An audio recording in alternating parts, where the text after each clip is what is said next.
السلام علیکم ورحمۃ اللہ وبرکاتہ۔ میں آپ کو خلاصہ قرآن کی اس مجلس میں خوش آمدید کہتا ہوں اور دعا گو ہوں کہ اللہ کریم ہمیں قرآن حکیم کو صحیح طریقے سے پڑھنے، سمجھنے اور اس پر عمل کرنے کی توفیق عطا فرمائے اور اس کا پیغام تمام انسانیت تک پہنچانے کی توفیق عطا فرمائے۔ آج ہم جس سورہ مبارکہ کے خلاصہ اور اس کے اہم مضامین پر گفتگو کریں گے وہ سورہ الحاقہ ہے۔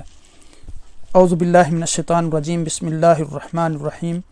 الحاقۃ ما الحاقہ وما ادراک ما الحاقہ، صدق اللہ العظیم۔ اس سورہ مبارکہ کی جو وجہ تسمیہ ہے وہ یہ ہے کہ حاقہ قیامت کو کہتے ہیں۔ چونکہ پہلی آیہ مبارکہ میں قیامت کا بیان کیا گیا، اس لیے اس کا نام بھی حاقہ رکھ دیا گیا۔ قیامت برحق ہے۔ الحاقۃ ما الحاقہ وما ادراک ما الحاقہ، سورت کے شروع میں بیان کیا جا رہا ہے کہ قیامت آ کر رہے گی، اس کے وقوع کو ماننا ضروری ہے۔ پھر اللہ تعالیٰ نے سابقہ اقوام یعنی قوم سمود اور قوم عاد اور قوم فرعون اور قوم نوح کی تباہی کا ذکر کیا ہے کہ انہوں نے اپنے انبیاء علیہ السلام کی تکذیب کی۔ اہل جنت و اہل جہنم کا تذکرہ ہے اس سورہ مبارکہ میں۔ فرمایا فَأَمَّا مَنْ أُوتِيَ كِتَابَهُ بِيَمِينِهِ فَيَقُولُ هَاهُمُ اقْرَءُوا كِتَابِيَهْ، یہاں اہل جنت اور اہل جہنم کو پیش آنے والے حالات کا تذکرہ ہو رہا ہے۔ اہل جنت کا نامہ اعمال دائیں ہاتھ میں ہوگا اور جنت کی بے شمار نعمتیں ملیں گی۔ اہل جہنم کو نامہ اعمال بائیں ہاتھ میں ملے گا اور ان کے لیے طرح طرح کے عذاب ہوں گے۔ قرآن حکیم میں اللہ تعالیٰ کا ارشاد ہے کہ فلا اقسم بما تبصرون، قرآن اللہ کی کتاب ہے۔ وما لا تبصرون انہ لقول رسول کریم، یہاں اللہ تعالیٰ قسمیں کھا کر فرما رہے ہیں کہ یہ کلام قرآن کریم کسی شاعر اور کائن کا کلام نہیں، بلکہ یہ کلام تمام جانوں کے پروردگار کی طرف اتارا گیا۔ اس سے مشرکین کی بھی تردید ہو گئی جو نبی پاک صلی اللہ علیہ وسلم کو نعوذ باللہ کاہن اور شاعر کہا کرتے تھے، اور یہ بھی کہتے تھے کہ یہ کلام کسی کاہن سے سن کر لے آئے۔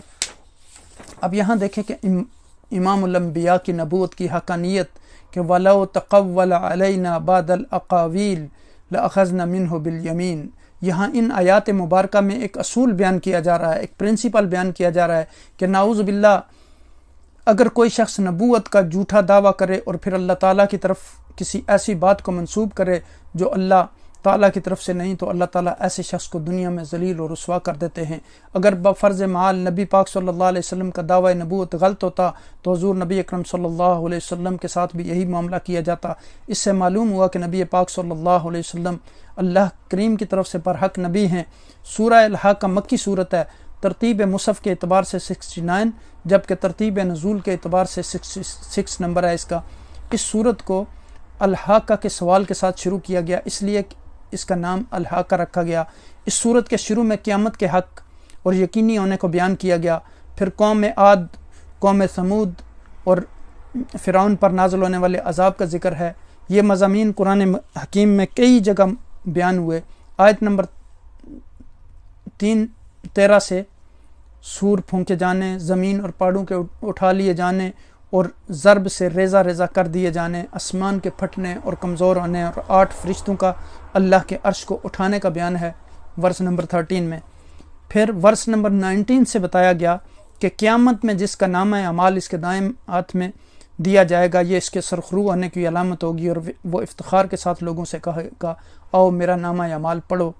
اس کے برعکس جس کا نامہ اعمال اس کے بائیں ہاتھ میں دیا جائے گا، اس کی رسوائی کی علامت ہوگی اور وہ کہے گا کہ کاش میرا نامہ اعمال دیا ہی نہ جاتا اور موت کے ساتھ ہی میرا قصہ ہمیشہ کے لیے ختم ہو چکا ہوتا۔ انہی آیات میں صالحین کے لیے جنت کی نعمتیں اور منکرین کے لیے اخروی عذاب کا بیان ہے۔ آیت نمبر 40 میں فرمایا کہ قرآن نہ کسی شاعر کا بیان ہے نہ کسی کائن کا کلام، یہ صرف اللہ کا کلام ہے۔